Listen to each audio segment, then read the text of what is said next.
tayo ng Panginoon na makapagbigay ng mensahe. And last week po, Pastor Julius was able to finish po yung First Corinthians. And as we know po na meron pang pangalawang sulat si Pablo sa mga taga-Corinto. And umpisahan po natin ang Second Corinthians and I will be covering po from chapters 1 through 6. So hayaan po natin mga bahay at may mga dala po kayo or nasa phone, hayaan niyo po na sundan po natin ang mga verses po na mababasa ko or mabibigay ko po sa inyo. So si Apostle po, we know po na siya ang nagsulat ng First and Second Corinthians sa mga Christian na mga taga-Corinth. So yung Corinth po is a place dahil alam po natin doon sa First Corinthians po na may mga conflict po, may mga issue na nag-arise po sa church ng mga believers po doon. Last time po, yung sa First Corinthians, nagkaroon po siya ng painful visit. And naisulat rin po ang Second Corinthians para mabigyan ng pangaral, ng disiplina, ng motivation, ng hope, ng encouragement ang mga believers sa Corinth. Sinulat niya ito dahil nakarating sa kanya na ang mga Christian believers sa Corinth ay mas na-impluensyahan ng pagan culture or ng system kesa yung mga Kristiyano ang maka-impluensya sa mga tao doon, yung mga Christian Corinth, sila pa ang na-impluensyahan. Kaya ganun na lamang yung pagsulat ni Paul. So, hayaan po natin na makita natin na tayo bilang isang Kristiyano, dapat tayo ang nagkakaroon ng influence sa ibang tao. Hindi yung tayo ang naiimpluwensyahan ng ibang tao at higit sa lahat, baka mas tayo pa ang naiimpluwensyahan ng mundo.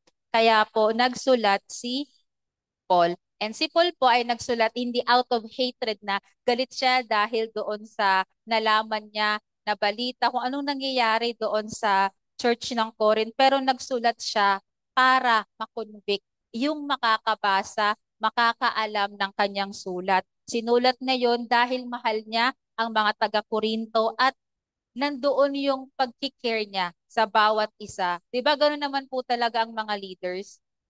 Ang mga leaders ay may pusong ng isang pastol.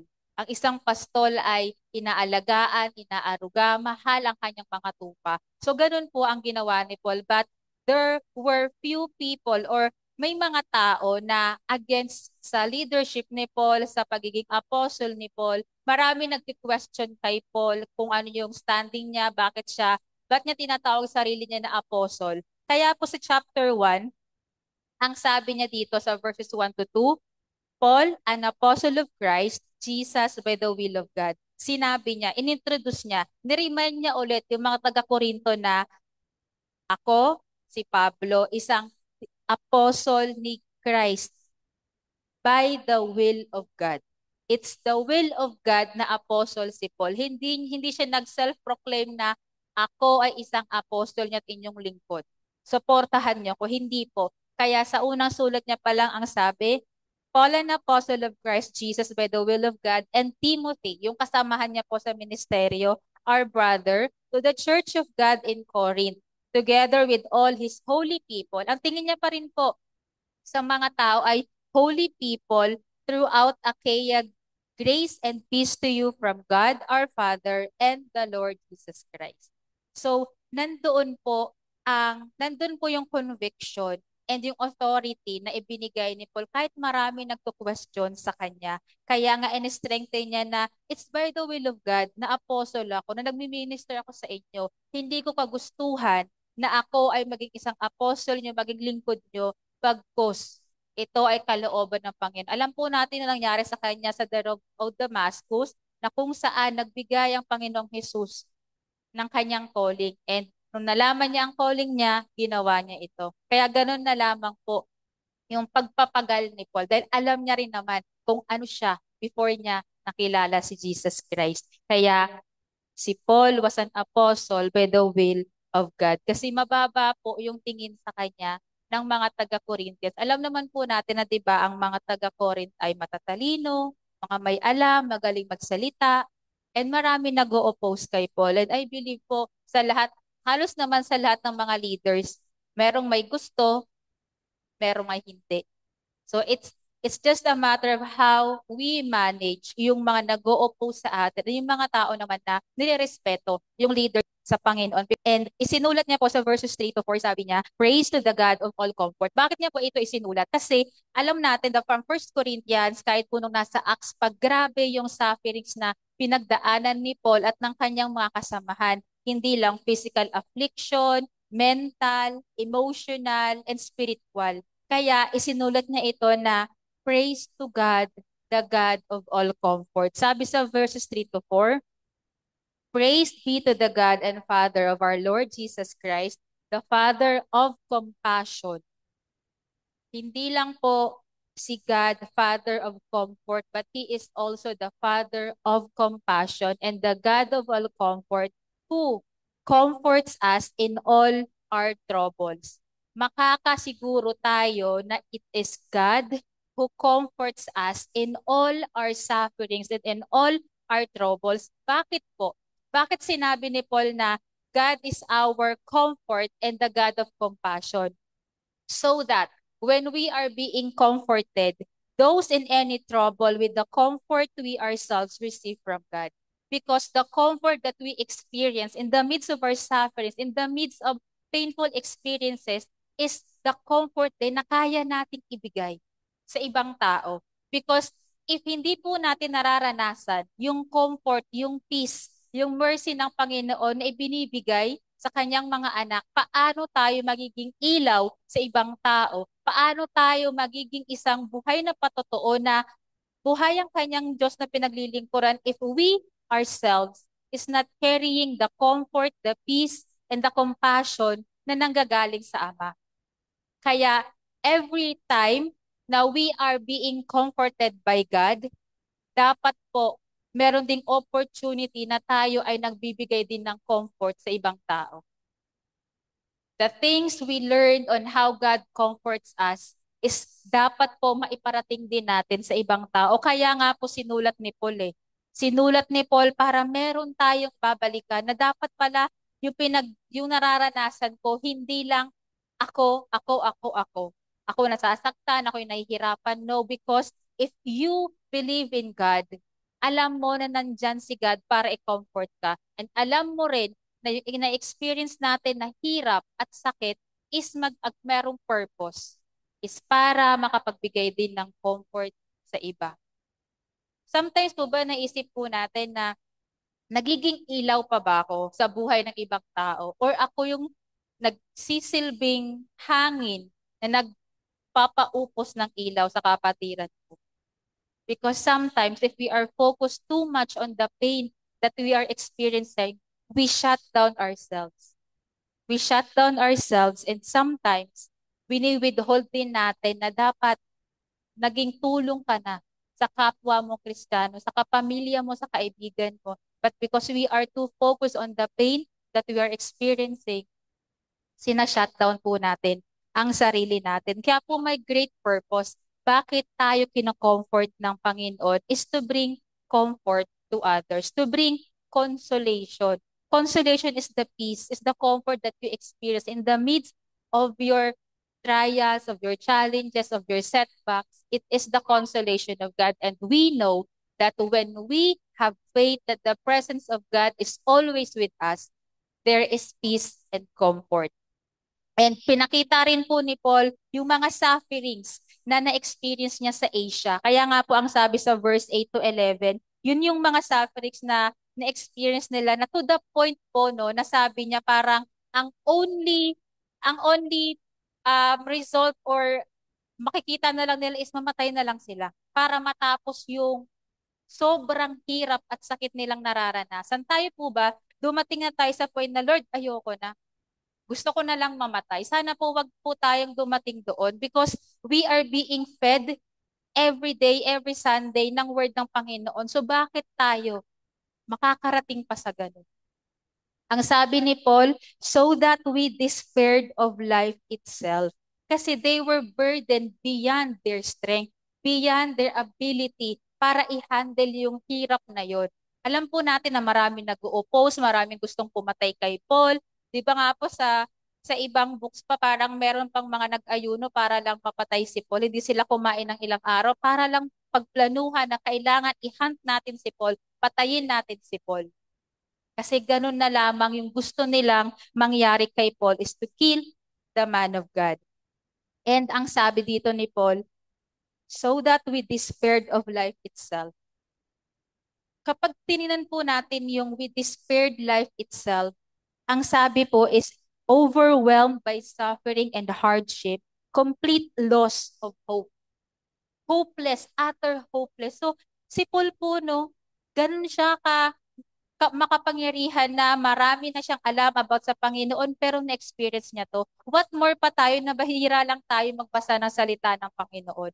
Si Paul buong buhay niya na after ma-encounter niya sa Jesus Christ, sinubsob niya ang sa sarili niya sa salita ng Panginoon pero hindi pa rin siya ligtas sa mga opposing people and environment. Kasi the more na ino-oppose si Paul, the more na nagkakaroon tayo ng challenges sa buhay, the more po dapat na nagdedepende tayo sa Panginoon. The more po dapat na nagiging humble tayo before the Lord. Hindi yung lumalayo tayo sa Panginoon. One of the reasons why we keep ourselves shut and lumalayo tayo sa Panginoon because we are disappointed na hindi natin matanggap yung resulta ng mga bagay na gusto natin. And sabi, it feels that life is no longer worth living. Experience po to ni Paul na parang wala nang saysay ang buhay ko. Sobrang hirap. Siguro painful na po yung physical, mental, spiritual, emotional.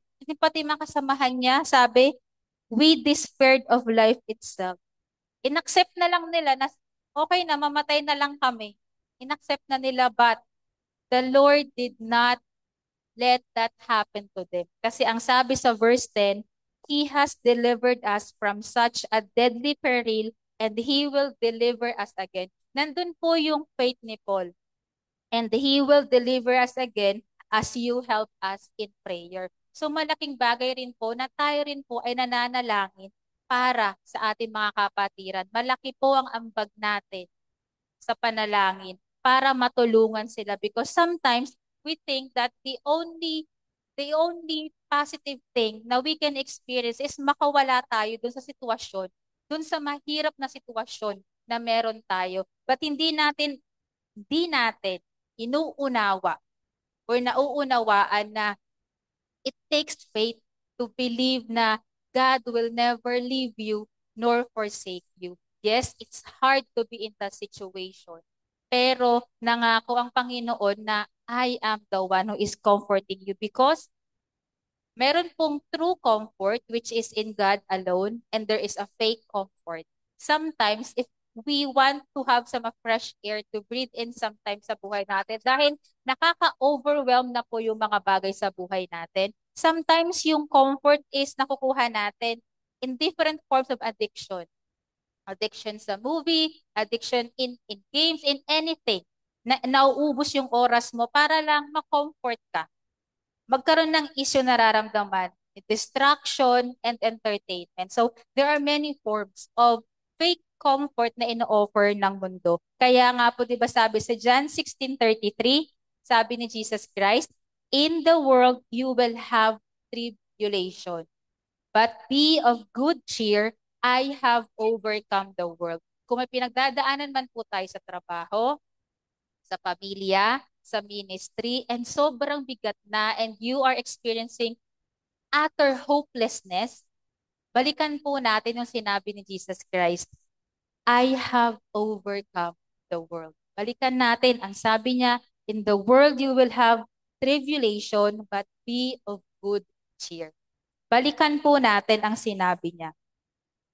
And we are not only comforted in our troubles, but we are more than conquerors. Alam po natin yan, we are more than conquerors in Christ Jesus. And hindi naman po nag-promise si God na He will free us from our suffering entirely, but His presence is enough for us to go through each day sa buhay natin. Kaya nga po ang sabi niya sa verses 21 through 22, now it is God who makes both as and you stand firm in Christ. He anointed us, set His seal of ownership on us, and put His Spirit in our heart as a deposit. May iniwan ang Panginoong Jesus sa atin, guaranteeing what is to come. Lagi po nating alalahanin, isipin, nasa sa akin ang banal na Espiritu ng Panginoon. And nakikita niyo po ba sa mga news ngayon, especially po sa Japan, sa Korea, and other countries na kapag they are overwhelmed with pressures in life, in their career, nila, their only resort is to kill themselves.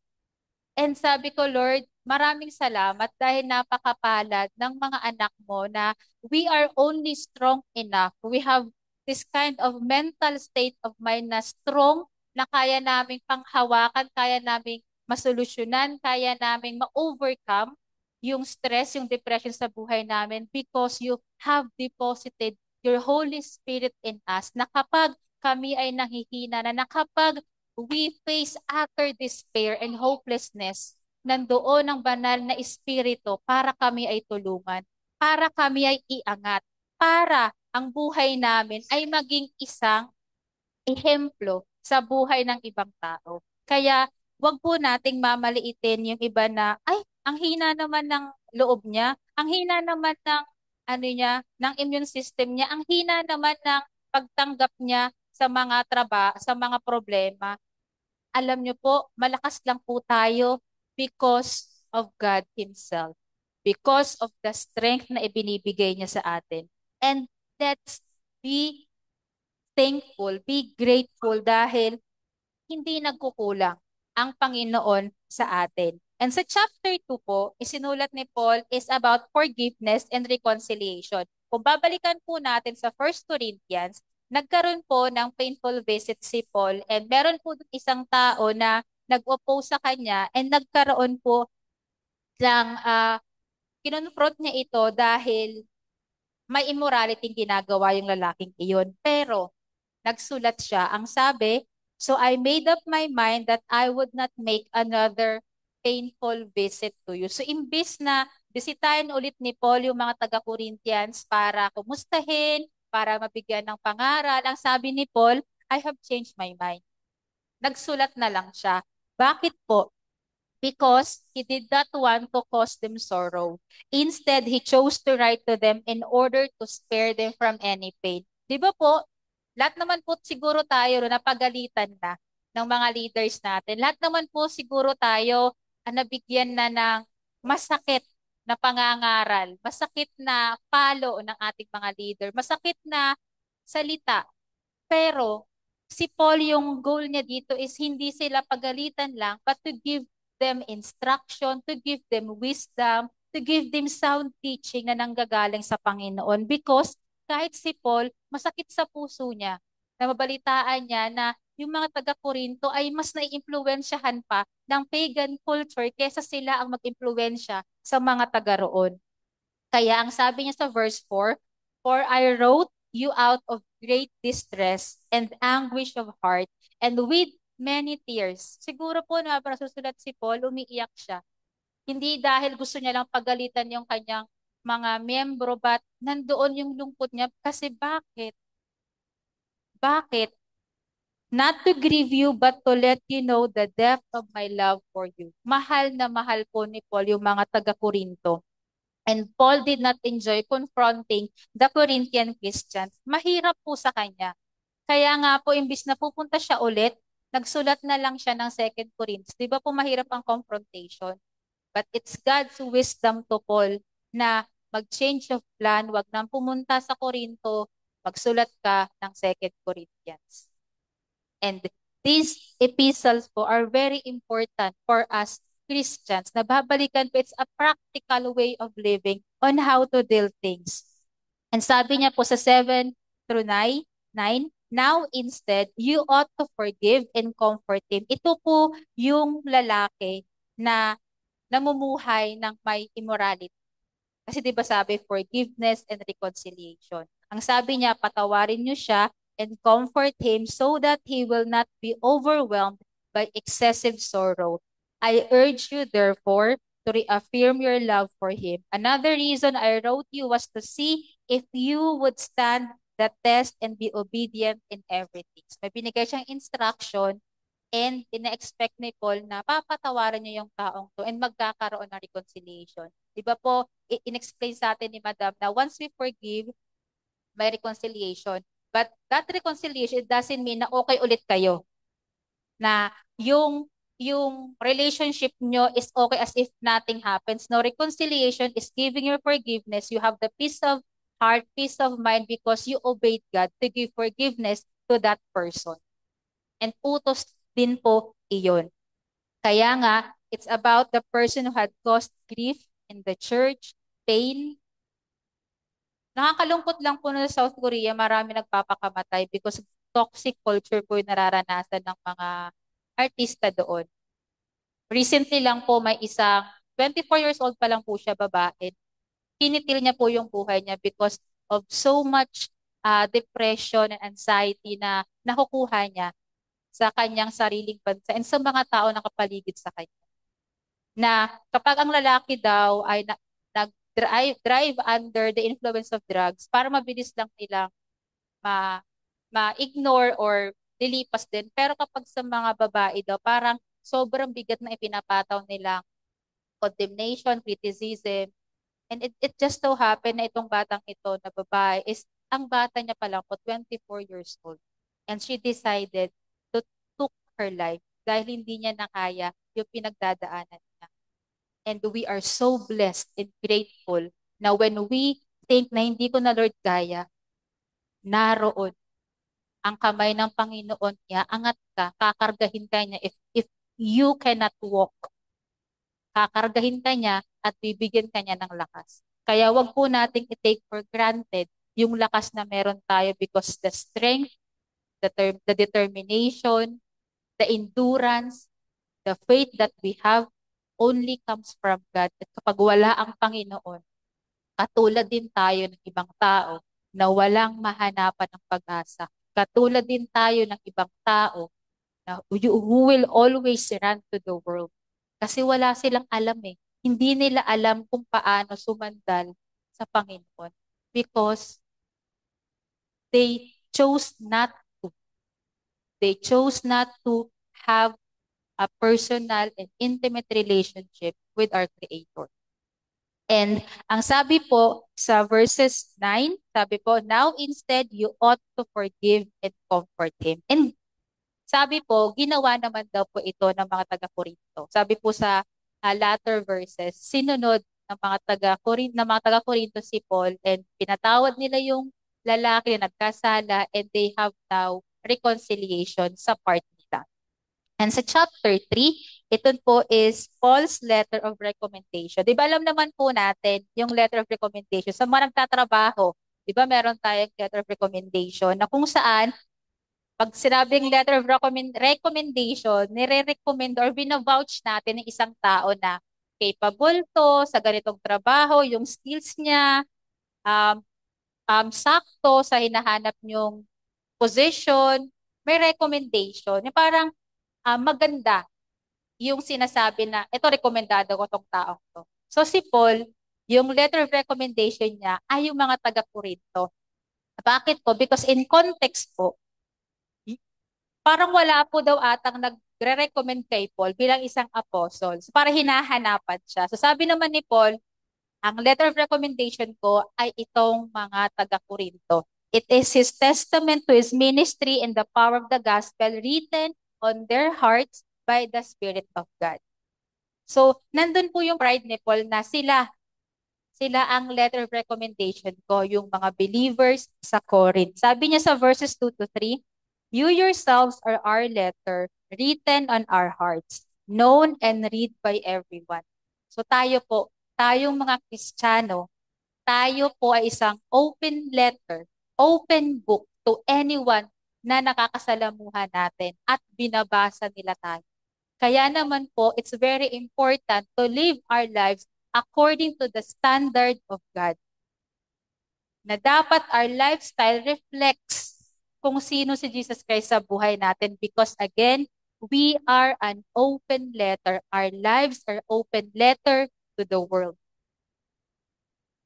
Huwag nating hayaan na laging makarinig na Kristiyano pa man din yan. Kristiyano pa naman siya. So verse 3, you show that you are a letter from Christ, the result of our ministry, written not with ink, but with the Spirit of the living God. Not on tablets of stone, yung binigay na 10 commandments ni God kay Moses, but on tablets of human hearts. New gospel believers, it's in our hearts, the law of God, to love Him with all our hearts, mind, and soul, and all that is within us, and to love our neighbors as we love ourselves. So dapat lagi po nating naisasapamuhay. Kaya nga ang sabi ni Paul sa kanyang mga tagasunod sa Korinto, you are my letter to the world. Confident siya sa mga taga-Corinth. Kaya ganun na lamang yung pagnanais niya na maihatid ang mensahe. You are my letter of recommendation and I am a pen in God's hand.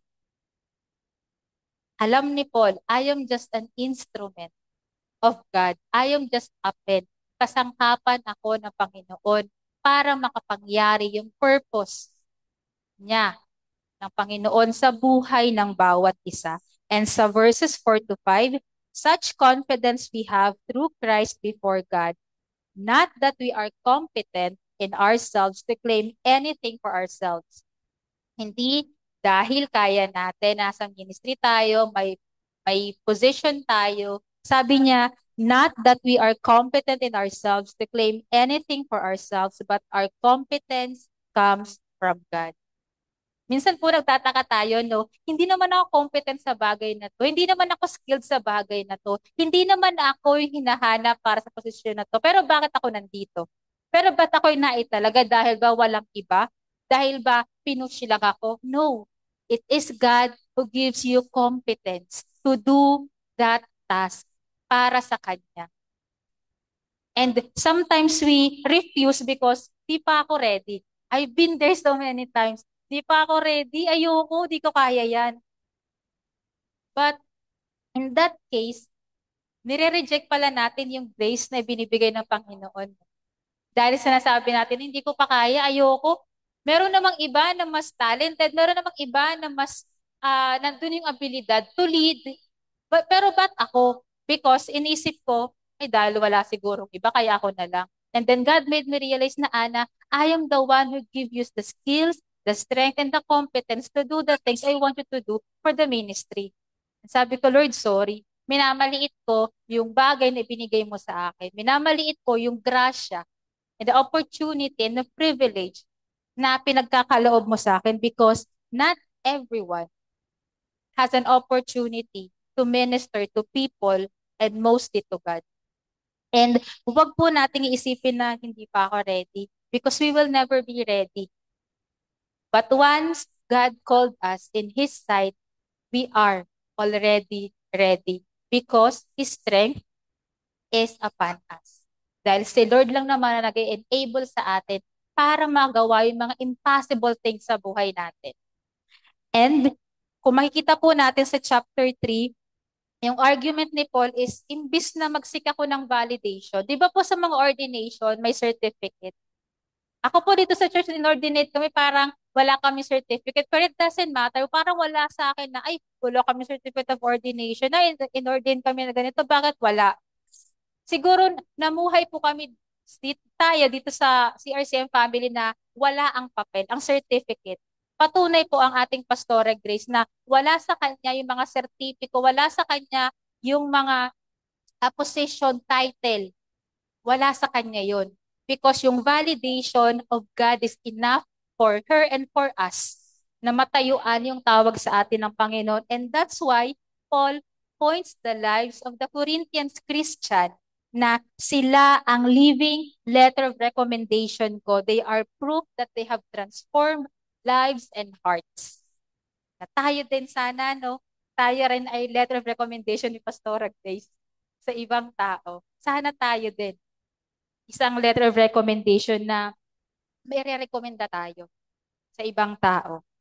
And sa verse 6, ang sabi po, He has made us competent as ministers of a new covenant, not of the letter, but of the Spirit. For the letter kills, but the Spirit gives life. Alam naman po natin na when God gave the law to Moses, written on tablets sa Mount Sinai, mas nakita po nila na makasalanan sila because that's the purpose eh. If there's a law, makikita mo na marami ka palang hindi nagagawang tama. And it kills. But sabi dito, we have written on tablets of stone and it is in our hearts because yung law has no power to change our hearts. It did not change the hearts of Israelites. But yung sabi ni Paul na not of the letter, but of the Spirit, for the letter kills, but the Spirit gives life. It gives us life because there is grace. And we, the new covenant believers, should understand that. The Spirit gives life, and with the spiritual life, we can live out the law of God. And so verse 17, now the Lord is the Spirit, and where the Spirit of the Lord, there is freedom. Yung freedom na po ito, we should not take this freedom to disobey God whenever we want to disrespect God and disrespect people. Hindi po ito yung freedom na to. We have freedom and liberty in our relationship with God because of what Jesus Christ did on the cross and because of His resurrection power. Kaya we have freedom. Hindi na tayo nagagapos sa don't do this, don't do that, you should not go here, you should not go there. Hindi tayo nagagapos doon because we have the freedom in Christ. Di ba nga pan sabi, once the sun set us free, we are free indeed. And dapat we should have that kind of faith na pinalaya na ako ng Panginoon. Malaya ako sa presensya ng Panginoon. And our past and the enemy should not anything na hinuhold sa atin to be imprisoned again to our past, to our sins. Because we are free if Jesus Christ sets us free. We should ask ourselves, Lord, malaya po ba talaga ako? Malaya na po ba talaga ako sa mga bagay na may gumagapos sa akin? Sa mga bagay na hindi ko kayang gawin? Because sabi niyo po, now the Lord is the Spirit, and where the Spirit of the Lord is, there is freedom. And alam natin na ang Espiritu ng Panginoon ay nasa sa atin. And dapat meron tayong kalayaan. Dapat hindi nalilimitahan yung ginagawa natin at yung pananampalataya natin para makasunod sa Panginoon. Because if the Son sets you free, ulitin ko po, you will be free indeed. It's a matter of faith. Do not base that on your emotion. You should base it on the faith na meron ka, meron ako, meron tayong lahat sa Panginoon. And sa chapter 4, ito naman na po is yung treasures in clay pots. Alam po natin to, no? Madalas natin itong na-encounter, treasure of jars. Pero bakit? Sa verse 1, therefore, since through God's mercy we have this ministry, we do not lose heart. Sino po kasing di panghihinaan? Yung mga na-experience nila, Paul, and mga kasamahan niya. And tayo rin naman po, there are times sa panghihinaan tayo. There are times na ayaw na natin, na gusto nating mag-stop, sumuko. But, wag po tayo mag-stop. Magpahinga lang. Take a pause lang. Pause lang, magdahan-dahan. But, wag natin talikuran ang Panginoon at ang calling niya para sa atin. Wag nating sukuan ang pamilya natin. Wag nating sukuan ang mga kilala natin. Let's just have a pause. Dahan-dahan. But, let's make sure na we will bounce back once na makarecover tayo. Kasi ang sabi ni Paul, since through God's mercy we have this ministry, we do not lose heart. So si Paul, alam natin na he preached the gospel boldly, radically. Nandun dahil convinced siya. And he has this kind of faith na no matter what happened, Lord, no matter sufferings I may be encountered, I know that there is purpose in my sufferings. There is purpose in my faith. Na there is greater reward in heaven when I come see you face to face. Nandun yung Nandun yung perspektibo ni Paul na, Lord, baliwala to sa ligaya, sa saya na mararamdaman ko kapag nagkita na tayo. Baliwala ang lahat ng to. Kaya, bakit nga ba sa treasures in clay pots, yung jar ng clay, alam naman po natin na clay lang po yung mga jars and they are easily broken. Pero during ancient times daw po, yung mga jar na yon, doon inilalagay yung mga valuable documents like yung mga Holy Scrolls, yung mga documents na kailangan, inilalagay nila doon sa jar of clay. Alam naman po natin na ang jar of clay is madaling mabasag. Masagi nga lang po natin mababasag eh. But Apostle Paul compared our lives, our very lives, to a jar of clay. We know that we are vulnerable, we are fragile, we are easily broken, tayo. Pero ano yung treasure na yon?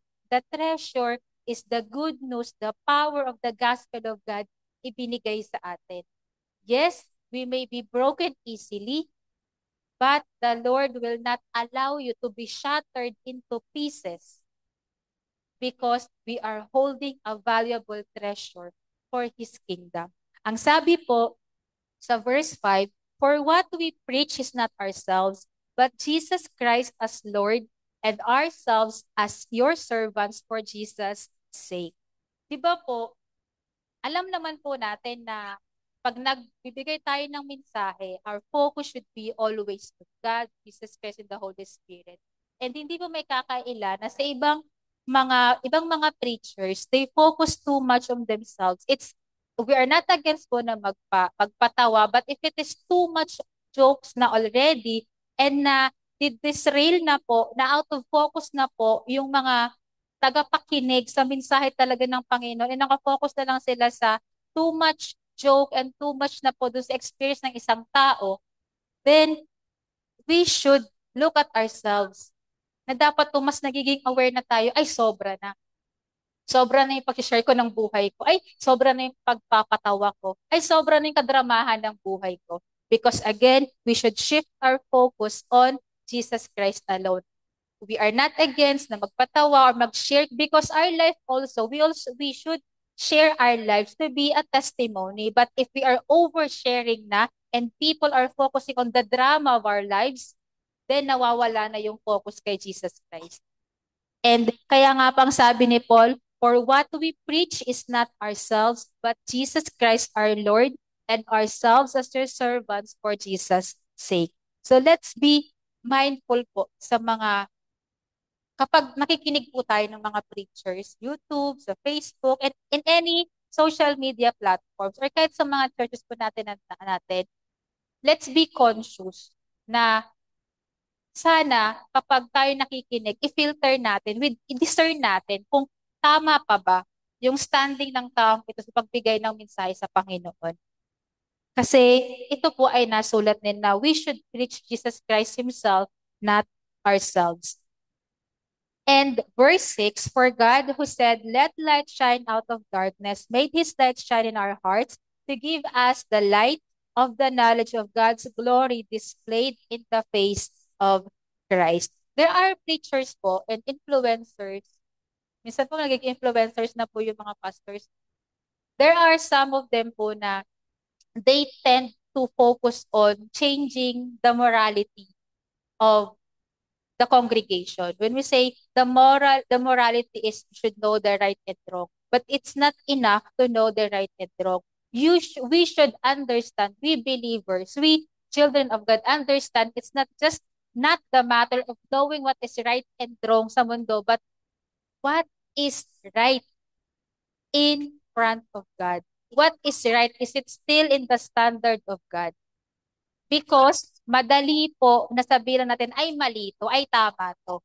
But doon na po tayo lagi sa, is this still the standard of God? Tama pa rin ba itong ginagawa ko? Standard pa rin ba ni Lord itong iniisip ko? Standard pa rin ba ni God yung plano ko sa buhay ko? Standard pa rin ba ito ni God sa ministry na gusto kong mangyari sa church ko? We should always live according to the standard of God, according to His will, to His way, and His purpose, and in His righteousness sa buhay natin. And sa verse 7, ito na po. But we have this treasure in jars of clay to show that this all surpassing power is from God and not from us. There is a contrast po eh. A valuable treasure is stored in a very fragile pot. Bakit po? Kasi ang sabi dito, to show that this all-surpassing power is from God and not from us. Kaya ikinumpare ni Apostle Paul tayo, isang sisidlan na easily broken, sensitive, madaling mabasag, is because without the power of God, we can be shattered by the world. Kaya alalahanin natin na I am this strong because of God alone. And sa verse 8, sinunod niya po dito, we are hard-pressed on every side but not crushed. Hard-pressed, every side. Parang pinlat ka rin ng pinlat. Pero ang sabi, not crushed. Perplexed. When you say perplexed, you are confused. You don't know what you are about to do. Yung decision sa buhay mo, hindi mo na alam. But ang sabi, but not in despair. There's still hope. Even if your world, your mind is so puzzled na hindi mo na alam, you are filled with uncertainty, ang sabi ni Paul, perplexed but not in despair. Persecuted but not abandoned. Ma-persecute man tayo, iwanan man tayo, pero ang sabi, you are not abandoned. Ma-abandon naman tayo ng mga kilala natin, but there is always someone who is willing to stand by our side and He will never let us down. And that is Jesus Himself. And struck down but not destroyed. Kung na-struck down ka, no, isipin po natin kung ang kidlat na-struck yung puno or kuryente, madidestroy sila. But tayo daw po, even if we are being struck down, we are not destroyed. Ulitin ko po, we are hard-pressed on every side but not crushed, perplexed but not in despair, persecuted but not abandoned, struck down but not destroyed. And nung binasa ko po na ito, ulit-ulit ko po siyang binasa. Ang sabi sa akin ng Banal na Espiritu, Ana, it is just the reality of life. Hindi maikakaila. Pagdadaan at pagdadaanan mo talaga yan. That is the reality. But in that reality, meron katotohanan. There is always but in God. There is always kama in God. Hindi lagi natatapos na you are in despair, you are confused, you are full of problems. Hindi lagi natatapos sa period. Laging may kama at laging may but ang Panginoon. Only if we are sensitive na sundan yung gusto niya pang mangyari sa buhay natin. Only kung hindi tayo gagawa ng sarili nating paraan para masolusyonan yung mga bagay na nangyayari sa buhay natin. And sa verse 12, so then, death is at work in us, but life is at work in you. Sa mga lingkod ng Panginoon, no, akala natin unti-unti tayong namamatay inside. Akala natin unti-unti tayong na uubos. But in that experience, is binibigay din natin to sa ibang tao. Kaya nga ang sabi ni Paul, so then death is at work in us, but life is at work in you. We are giving parts of our lives. We are being vulnerable to other people so that they may see that in our vulnerability, you can also be vulnerable to God. Na you can be honest to God. What's in your heart? You can be so much honest to God. Kung ano yung mga nasa isipan natin na hindi mo kayang maibigay or ma-share sa partner mo, sa pamilya mo, sa mga kaibigan mo, you can be vulnerable sa harap ng Panginoon. You can be so honest sa harap ng Panginoon. And in our journey, di ba po, tayo bilang isang jar of clay and we have this powerful treasure in us, we may be mature in the furnace of trials without traffic. Di ba po, kapag sobrang init na ng mga pot of clays or jar, nagkakaroon yun ng break. Nabibreak na nabibreak hanggang mabasag. But alam po natin na God will not let us na ma-break because He handles everything sa buhay natin. And alam po natin na this world, our life, our work, our family will always try to break us. Always. And sometimes God allows it na ma-experience natin na unti-unti tayo nabibreak. But one thing for sure po, no, na we may be bent, we may be broken in front of others people, but by God's strength and mercy and grace, we will never be broken. And we will not, these people or this world will not break us apart. And if we are broken right now, and if you think you are broken, you are shattered, your heart is turned into pieces, don't worry, the hands of God will mend you every part of your life and He will mend it beautifully. He will restore what has been shattered. Di ba po sa Japanese, alam ko po meron sa Japanese, ano sila, may yung restoration po, yung sa mga ceramics nila, na it's very important to them to restore. Na kapag may natanggal na isang piece, talagang they will do everything to put it back together and mas mahal na ang value noon because they give importance to that, the restoration process. And we to ourselves, if you think that you are struck down, you are pressed, you are abandoned, you are persecuted, your restoration is coming. Your restoration is on its way para ma-experience mo. And without Him, we are easily broken by this world. Remember po yung kayo na sabi ko, kaya tayo malakas, it's because of God. Kaya wag tayo magmamalaki na, ay buti na lang, malakas ako. No, we are strong because of God Himself. We can do everything because of Jesus Christ. And sa verse 16 to 8, ang sabi ni Paul, inulit-ulit na naman po, therefore we do not lose heart. Do not lose heart. Though outwardly we are wasting away, yet inwardly we are being renewed day by day. Na-experience nyo na po ba ito?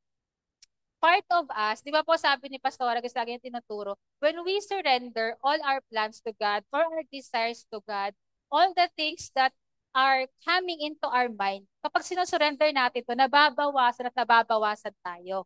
But the grace of God will continue to pour us out. Kaya nga ang sabi ni Paul, though outwardly we are wasting away opportunity, yung dreams na give up mo, yung magandang trabaho na give up mo, people will think that you are just wasting every opportunity that knocks in your door. But ang sabi, yet inwardly, we are being renewed day by day. Mas maganda na po na mabawasan yung mga selfish desire natin kaysa punong-puno tayo ng makabundong desire sa puso natin. For our light and momentary troubles are achieving for us. Grabe po na si Paul, no? Sabi niya, light troubles lang daw po. So, kino-consider pa ni Paul na light yung mga affliction na naranasan niya, na may gusto siyang patayin, inahabol na siya, binubugbog na siya, kinulong na. But, ang sabi niya, for our light and momentary troubles are achieving for us an eternal glory that far outweighs them all. Sabi sa verse 18, so we fix our eyes not on what is seen. Not on what is seen, but on what is unseen. That's where faith comes in. We live by faith and not by sight. We focus our eyes on things unseen, on things above, not on things below. Because it's a matter of faith, mindset, and perspective na wag natin titingnan, yes, that's the reality. You are in a painful situation, you are suffering, mahirap ang buhay, but that's the reality. But we go beyond, above to what we are seeing, what we are perceiving, yung senses natin. Nakikita, naririnig, nararamdaman, and once you have the reality of life, faith comes in. Since what is seen is temporary, but what is unseen is eternal. Let's always focus on what is eternal. The pain, the suffering that you are experiencing, we cannot compare it to the joy that is coming. Especially pag nakita na natin ang ating Panginoon. So our affliction is light compared to what we deserve. Isipin po natin, kung hindi po tayo na iniligtas ng Panginoon, mas grabe pa po yung pagdadaanan natin.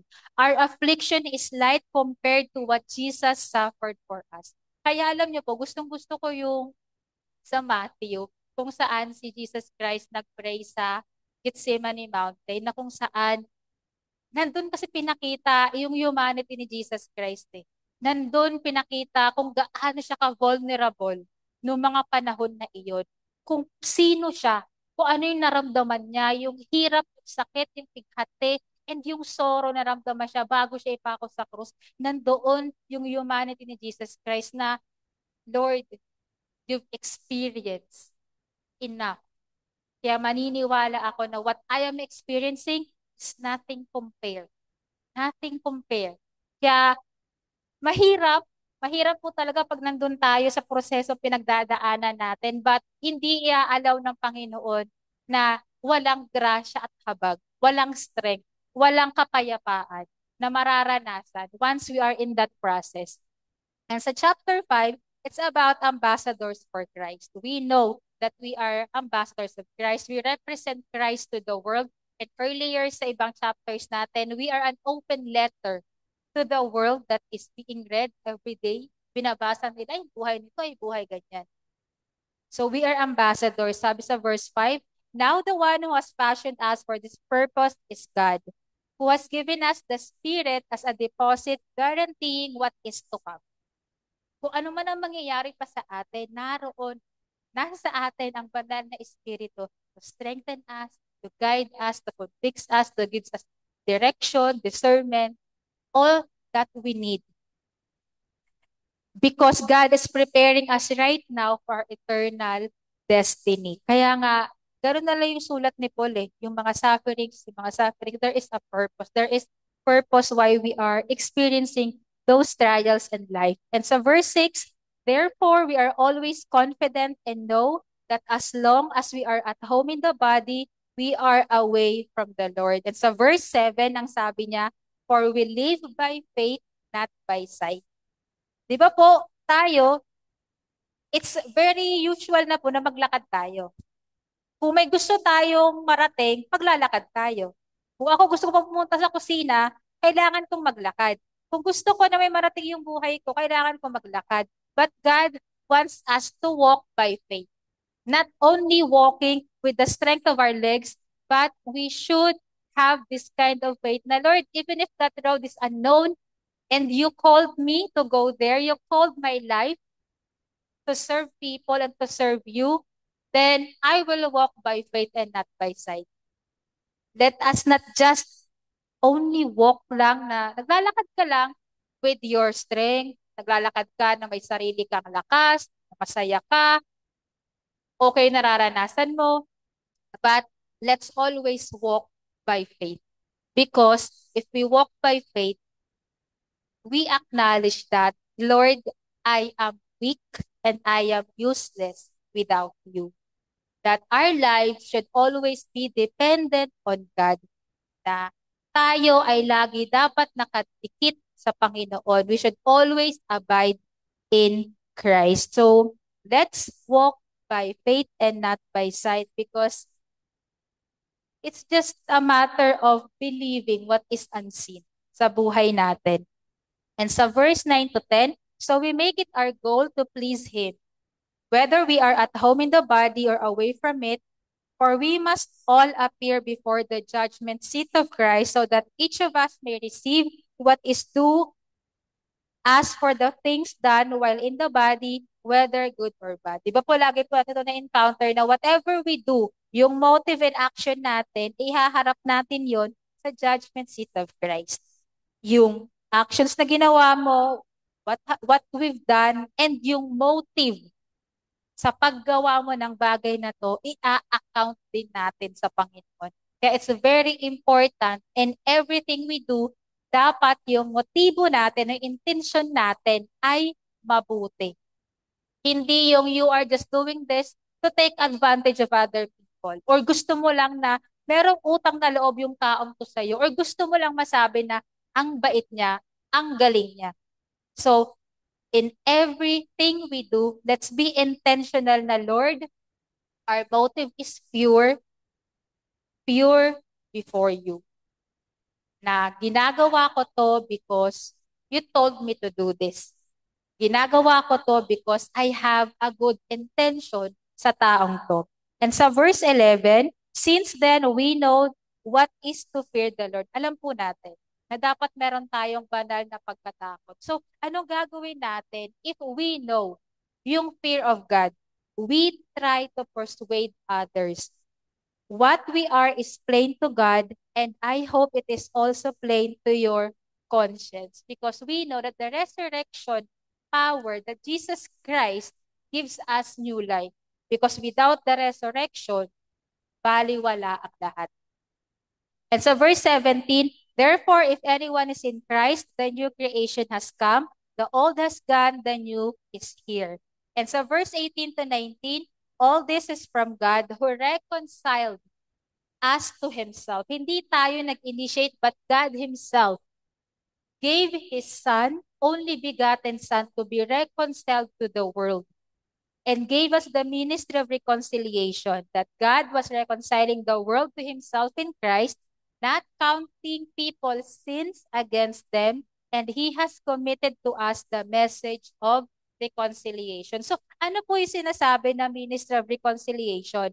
Ito daw po is the message and responsibility given to us believers to share the gospel and to encourage others to be reconciled to God through Jesus Christ. Because God has already reconciled the humanity to Himself.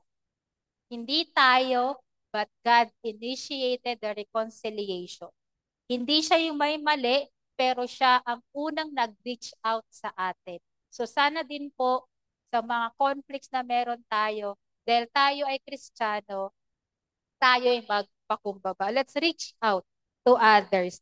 And sa verse 20, we are therefore Christ's ambassadors as though God were making His appeal through us. We implore you on Christ's behalf, be reconciled to God. If you think yourself na, I am not yet reconciled to God, pray to be reconciled to God. And verse 21, God made Him who had no sin to be sin for us, so that in Him we might become the righteousness of God. And when we say we are ambassadors of Christ, we do not speak our mind. We speak only what God wants us to speak before other people. Our opinion doesn't matter because only the commands of God and the instruction of God should be given to people na inassign sa iyo ng Panginoon. Kaya nga, we are ambassadors of Christ. And sa chapter 6 po, last chapter natin, the seriousness and character of Paul ministry. So dito po, inisa-isa dito ni Paul yung lahat na napagdaanan niya. Yung sacrifices, yung pain, sufferings, and trials bilang isang apostle ni Jesus Christ. So sa verses 1 to 2, as God's co-workers, we urge you not to receive God's grace in vain. Ito po yung sinasabi ko. Di ba po na-discuss na rin naman ni Pastor Grace when we refuse the grace of God, kung paano natin nire-refuse yun. For He says, in the time of my favor, I heard you. And in the day of salvation, I help you. I tell you, now is the time of God's favor. Now is the day of salvation. So, paano ba natin nire-receive yung grace in faith? Ako po, nung nag-preach po nun si Ma'am Grace, tinanong ko sa sarili ko, sabi ko, Lord, in what many ways in my life ko po ba nire-reject yung grace mo every time na binibigyan mo ko ng grace? And then, nagbigay si Lord sa akin ng isang parte ng buhay ko na nireject ko yung grace niya. What does it mean is that in-offer ni Lord yung grace niya sa akin to strengthen, to empower me, pero ako mismo ayaw ko. Ayaw kong galawan yung sitwasyon ko, even if God already gave me the strength and empowered me to do that thing sa buhay ko. Because I am too focused on myself na Lord, hurting naman ako eh. Dito muna ako. And I refuse the grace of God. I refuse because hindi ko tinake yun para maging lakas ko na, Lord, I'll stand again with you and for you. And when we take the grace of God in vain, we refuse. We don't respond. Wala tayong ginagawa. Yung part natin, di ba po, we are partners, we are co-workers of Christ. Si Lord may ginagawa, dapat tayo din may ginagawa to complement. But when I refuse the grace of God, si Lord ginawa niya yung part niya, pero yung will ko, yung katigasan ng ulo ko, ayaw kong gawin. And at that time, I refuse the grace of God. Hindi ko hinahayaan na mag-work yung grace niya sa buhay ko. And that is not responding to the call to live a life that is God calling us. Nandyan na yung grace, nandyan na yung mercy, ba't hindi mo pakilusan? Ano yung ginagawa mo? And then I refuse the grace of God. The grace, by definition, is given freely, but how we receive grace will help to determine how effective the gift of grace is. Kailangan po nating maunawaan. Kaya nga po, di ba, ang sabi sa 1 Corinthians 15:10, but by the grace of God, ito po yung naging life verse ko last year. But by the grace of God, I am what I am, and His grace toward me was not in vain. But I labored more abundantly than they all, yet not I. Kahit nagre-labor ako, kahit I am doing everything I can, it's still not on me. It's still by the grace of God. It's still the mercy, the righteousness of God. Kaya kaya kong gawin because I did not take the grace of God in vain. But the grace of God which was with me. It's all by the grace of God. And when we fail to respond and we don't respond accordingly, appropriately sa grace ng Panginoon, we are taking the grace of God in vain. And sa verses 3 to 10 po, dito pinakita ni Paul yung hardship niya. Basahin ko lang po, no, para makita natin, kung di man po natin nabasa ito sa Bible, basahin ko na lang po. Ito po yung napagdaanan ni Paul. We put no stumbling block in anyone's path so that our ministry will not be discredited. For rather, as servants of God, we commend ourselves in every way.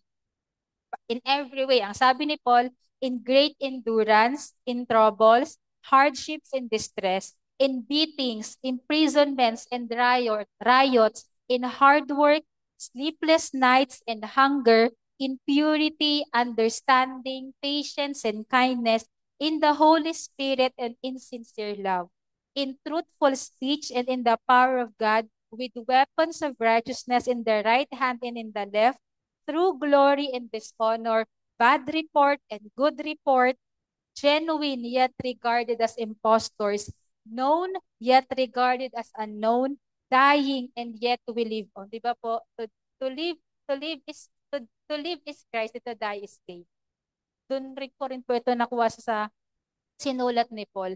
Dying and yet we live on, beaten and yet not killed, sorrowful yet always rejoicing, poor yet making many rich, having nothing and yet possess everything. Grabe po, no? Yung contradiction na pinapakita. Yes, this is the reality, but this is what faith can do to the reality of your life right now. And we think that when we wait in patience, wala tayong ginagawa.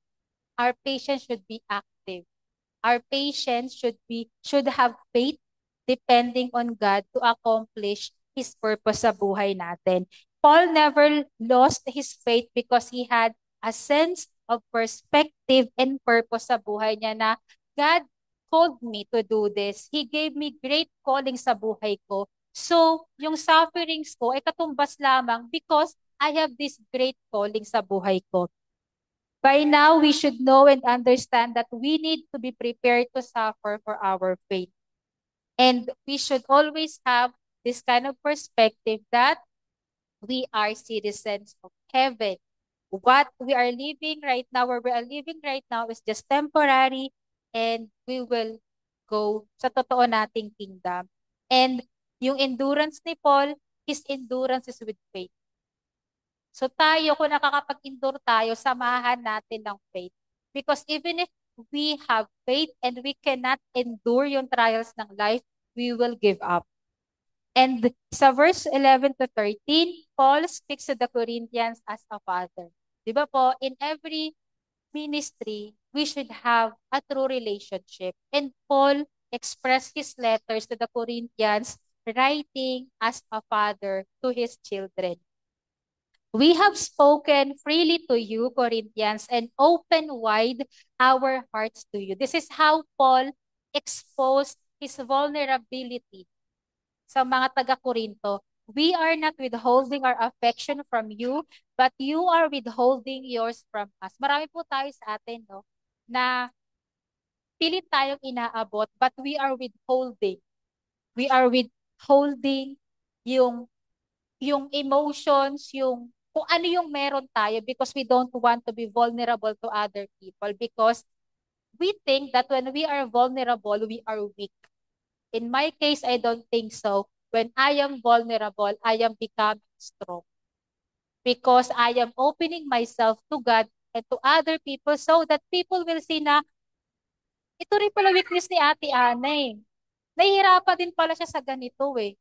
Na ay pinagdadaanan din pala to ni Ate Ana. If I am just containing my sufferings and my trials sa buhay ko, and I am not being vulnerable to others, then akalain nila na, ay, laging malakas si Ate Ana, buti pa si Ate Ana, hindi nahihirapan. No, there's so much pain sa mga nararanasan ng isang lingkod. That's why Paul was so vulnerable to the people in Corinthians so that they would see na hindi lang si Paul, apostle ng Panginoon, but he is also a father to us. But ang sabi niya, as a fair exchange, I speak as to my children, open wide your hearts also.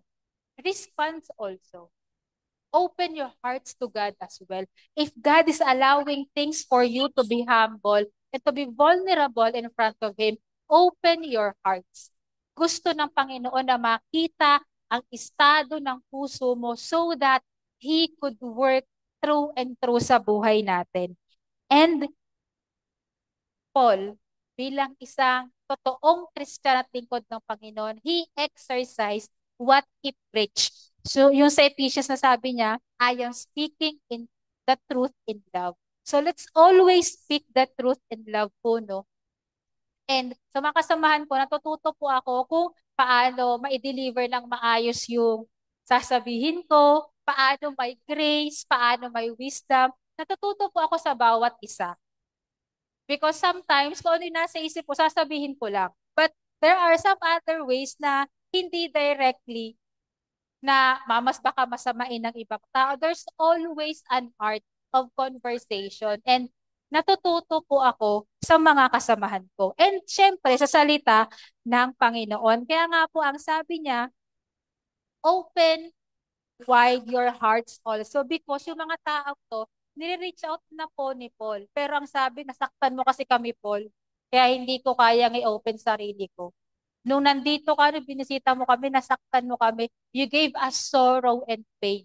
And nire-restrict nung mga taga-Corinthians yung hurt na naidulot sa kanila ni Paul. Kaya ang sabi, nasaktan mo kasi ako masyado, kaya I cannot, I cannot forgive you, I cannot be with you, I cannot say yes to you, kasi nasaktan mo ako. Sometimes, tayo na mismo ang nagre-restrict ng opportunity na binibigay ng Panginoon because we are too focused on our hurt feelings. And sa verse 14 po, ang sabi, ito na po, do not be yoked together with unbelievers, for what do our righteousness and wickedness have in common? Or what fellowship can light have with darkness? In context po, yung sabi na do not yoke with unbelievers is, di ba po sa intro ko kanina, is nalaman ni Paul na yung mga taga-Corinthians is being influenced by the pagan culture instead of them influencing others bilang isang Kristiyano. Kaya ang sabi niya, do not be yoked together with unbelievers. Hindi lang na bawal kayong magpakasal kapag hindi pareho believers, but it speaks of many forms po eh. It speaks of many forms na do not be yoked with unbelievers, or because for what do righteousness and wickedness have in common? Ano nga ba naman po? Kung titingnan mo, if we are yoking with the world, ano yung commonality natin? Commonality ng salita ng Panginoon at ng mundo.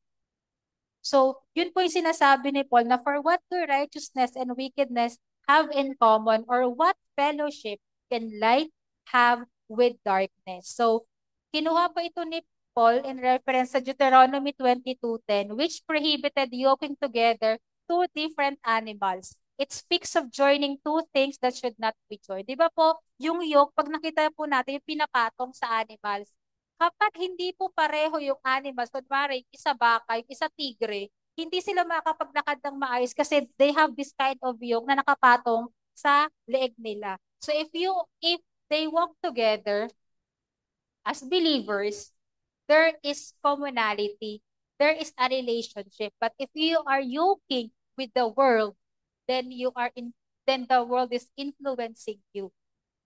Kaya po, if the world is influencing us, it is clear we are unequally yoked together with unbelievers. And sometimes po, we see ourselves na, ay, malakas na yung conviction ko. Maganda yung spiritual standing ko kay Lord. But I experienced this, sabi ko, ay, kaya ko to. But God gave me this sa 1 Corinthians 10:12. So if you think you are standing firm, be careful that you don't fall. This is the danger of having overconfidence na, ay, malakas na yung spirituality ko. Kaya ko na yan. Malakas yung conviction ko. Mapagtatagumpayan ko yan. But ang sabi ng Panginoon, so if you think you are standing firm, be careful that you don't fall. Because if you think that you are strong enough to accommodate the many forms of the world sa buhay natin, ang sabi ng Panginoon, if you think you are standing firm, be careful that you don't fall. If you let yourself be equally yoked with unbelievers or in the world, don't think that you are standing firm. Baka makita mo na lang, you are drifting away from the will of God. You are drifting away sa purpose ng Panginoon na binigay sa iyo. And ang sabi nga ng Panginoon, do not be deceived. Evil company corrupts good habits sa 1 Corinthians 15:33. And let's go back again sa sinabi ni Paul sa Romans.